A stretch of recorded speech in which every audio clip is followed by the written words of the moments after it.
Welcome to the Speak to Influence podcast, where you can learn to be heard, trusted, and taken seriously. I'm Karen Sachs.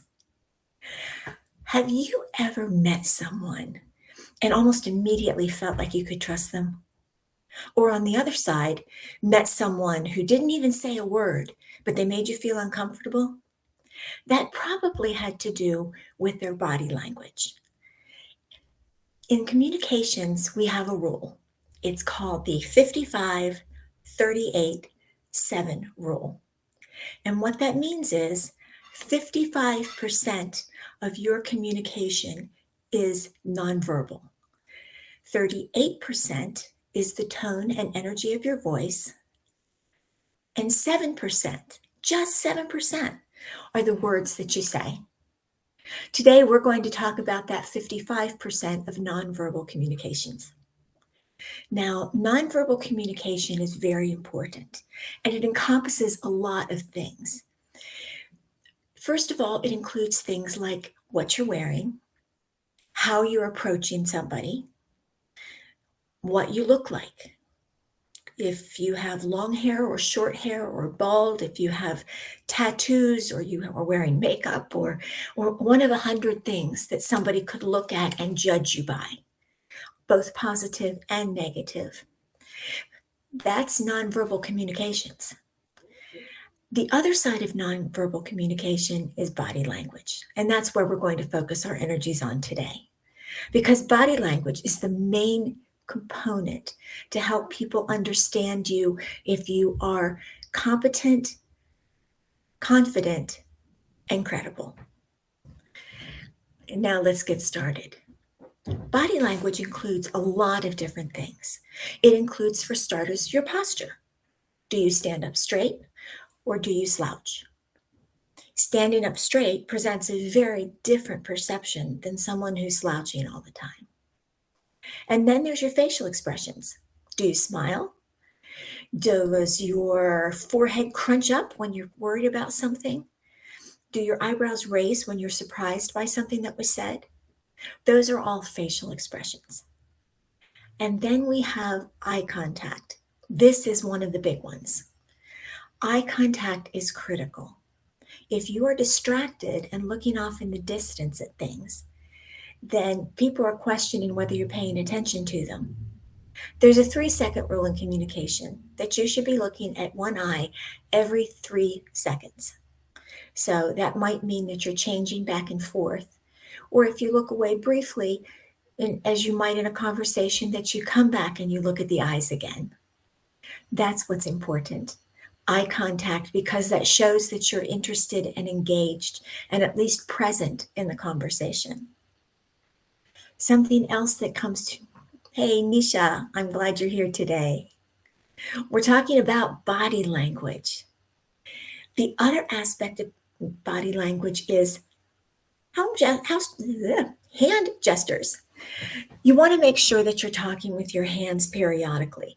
Now, you don't want to be flapping them around all over the place, but you do want to be using them to emphasize points. You want to include that as much as possible where it makes sense. And then there's movement. You have unintentional movement, which may be fidgeting or rocking back and forth during a conversation or something like that. But the other movements are intentional movements, where you intentionally take a step closer to someone, or you lean forward to show your interest. That's an intentional move, or it could be unintentional, but you need to make sure that any unintentional move that you have is something that's positive. Other things that you need to be aware of is personal space. Everybody's got a personal space bubble. On average, it's about 2 feet all the way around you. And you don't want a speaker standing there looking at you and being right in your face. You also don't want them to be 6 feet away from you. You need to find a comfortable space to talk to people, because that is body language. If you're too close, you're going to make them uncomfortable. If you're too far away, you're going to make them uncomfortable. So you need to find that sweet spot. and make sure that you are addressing their personal space. Now, if you go to, say, 2 feet, which is your personal space, and they seem uncomfortable, take a half step back. Give them the space that they need. And finally, this one's a little strange. Hey, Magic Micah, I'm glad you're here today. One of the other things about body language that's particularly peculiar, but it's true, feet. If your feet are facing the speaker, then that shows that you are present in the conversation. If they're not facing the speaker, it shows that you're disengaged in some way. Those are just a few of the ways that we talk about body language. There's so many things that are involved, but it's important to know that your body language needs to be congruent with your words. Because if it's not, people are going to trust your body language before they trust your words. So you've got to make sure that what you're doing, both consciously and unconsciously, is positive. Now, people are going to be asking themselves 3 questions when they get together with you. First of all, are you safe? Now, to show people that you are safe and comfortable to be with is open palms. I talk with my hands a lot. And when you talk with your hands, you sometimes have them sideways and you're talking this way.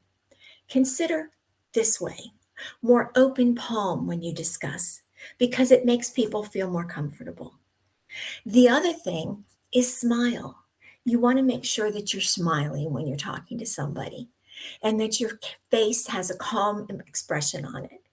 Those are things that will make people safe because we all have the inherent struggle for survival. So make sure that you're aware of that and remember open palms. The second is how competent and how confident are you? Posture has a lot to do with that one. You want to make sure that you're standing straight when you're speaking.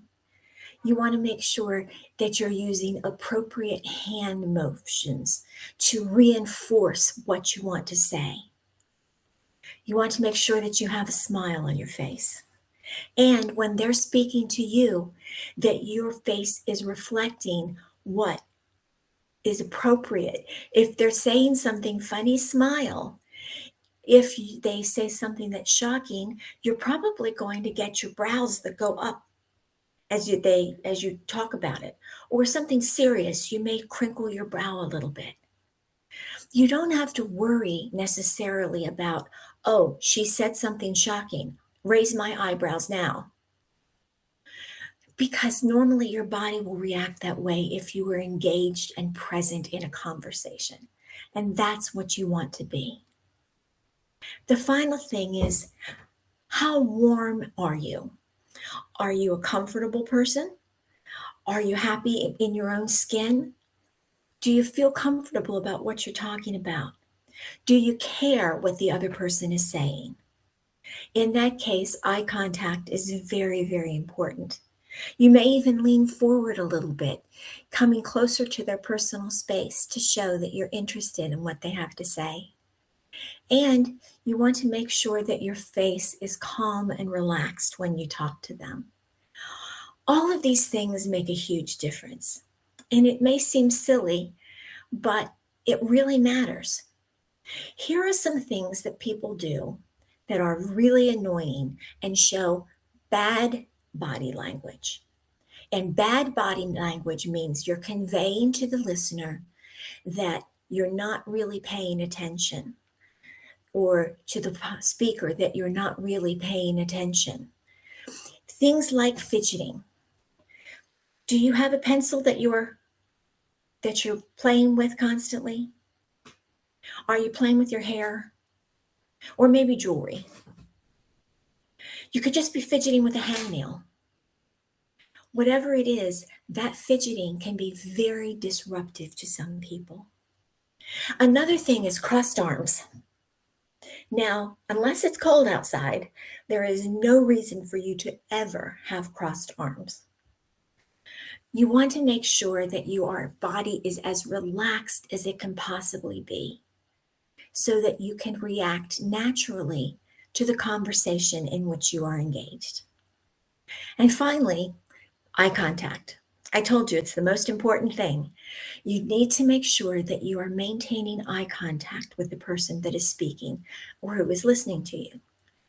You want to make sure that you're not staring them in the eye and being intimidating, or that you're looking around every which way to see what you want to do, because that can be very confusing to the listener. That's showing that you're not really present in the conversation, that you're not engaged. And it's disruptive and distracting to them, because if you're looking over their shoulder, they want to know what you're looking at. If you're fidgeting with something, they start focusing on what you're fidgeting on, and they're not paying attention to the words that you're saying. Or if you're listening to them, they feel like you're not really paying attention because you're fidgeting with something. So eye contact, fidgeting, and crossed arms are three big no-nos in the world of body language. Now, what are leaders like? What body language does a leader have? What does executive presence look like? First of all, the posture is standing straight. Secondly, you want to make sure that when you come into a room, you arrive. You don't rush. Leaders arrive into a room. You want to make sure that your eye contact is appropriate with each person who is speaking. Or if you're speaking, you want to make sure that you're looking at each person in the eye as you're talking to them. Something we've talked about before is called the triangle method of eye contact. That's where you start to the left, you look at someone on the left, and then you look at someone straight ahead, and then someone to your right, and then back to center, and you repeat the process. Now, you don't want to make it look like you're doing at a ping pong match where you're going this way. That's a bad thing. But you do want to make sure that you're getting to look everyone in the room in the eye if possible. The other thing a leader does is that they emphasize with intentional motion. Now, that might be their hands. It might be moving forward when they have a conversation with someone. It could be a lot of different things. But the important thing is that they are making intentional motion. And finally, that their feet are firmly planted, that they are standing strong and tall and showing that they can't be knocked down. That's what a leader does. Now, these days, online is everything. How many Zoom meetings do you have a week or do you attend? How many times are you online having a conversation with a friend or listening to a podcast or whatever? There are lots of things online that are very different. Now, I'm speaking with my hands right now. You can't see me, but I'm still speaking with them. You need to be aware of that, because what you don't want is to have fingers popping up. This is very distracting. Either bring them up where you are, or make sure that your camera is far enough back, or keep all of your hand motions down below the camera. The second thing is you want to make sure that you're looking at the camera. It's really easy to sit and look at the people who are speaking, but when you're talking, you need to make sure that you're looking at the camera, because that makes it look like you're looking at them. I have a little red Post-it note right next to my camera, so I have something to stare at when I'm talking, especially when I'm doing a podcast. And finally, you want to make sure that your camera is up at eye level. You don't want a situation where you're looking down at people or that you're looking up at them. Make sure your camera's at eye level. Don't fidget. We've talked about this already. The pencil rotating in your hand, playing with your hair or jewelry, picking that hangnail so everybody can see you doing it. It's very distracting. So you want to make sure that you're not fidgeting. And finally, you want to make sure that you are not cheating. It's really, really easy when you're on a podcast to get on your phone, to think, I'll just check my messages, they won't notice. But you know what? We do notice. We see you. We see you on the phone. We see you clicking on the computer as you are checking messages elsewhere.